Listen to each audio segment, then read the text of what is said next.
अब तो खुश हैं। कल मिल रहे हैं अपनी बेटी से। उसने फोन किया था? हाँ किया था बेगम।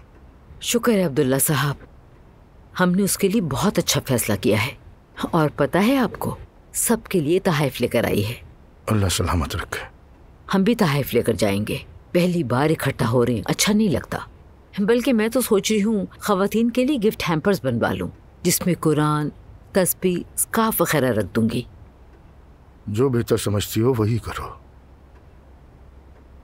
ज़ैनब और एलिफ को भी बुलाया है, सबसे मिलना चाहती है वो। ज़ैनब और एलिफ से क्या मुराद? अरे ज़ैनब साहिबा और उनकी अम्मा और बहन वगैरह भी। क्या हुआ? उनका सुनते ही आपका मुंह क्यों बन गया? मेरा मुंह? नहीं तो।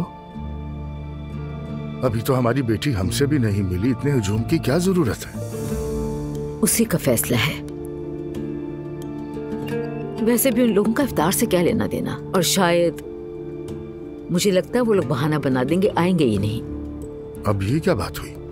पिछली बार आपने दुआ को नहीं देखा? आंखें फाड़ फाड़ के देख रही थी, जैसे पता नहीं क्या हो गया। मेरा दिल तो क्या सुना दूं, फिर कहा कि नहीं मरियम चुप हो जाओ, क्योंकि जब उन्हें दीन की समझ ही नहीं है तो क्या बात करूं मैं उनसे, कोई फायदा नहीं है।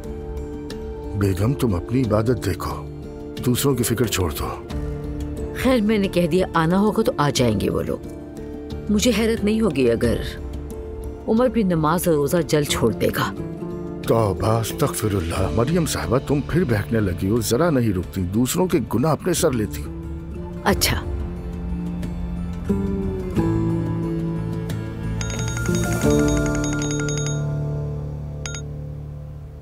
हाँ बोलो प्यारी बहन। एलिफ कहाँ हो तुम?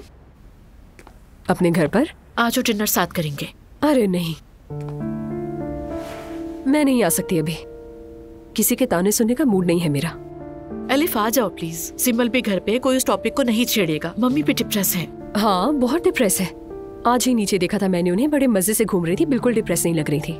एलिफ मुझे मजबूर मत करो, तुमसे कहा है कि आ जाओ। अरे ठीक है, बस तुम्हारी ही डांट बाकी रह गई थी, आ रही हूँ थोड़ी देर में नीचे। Okay, I am waiting for you.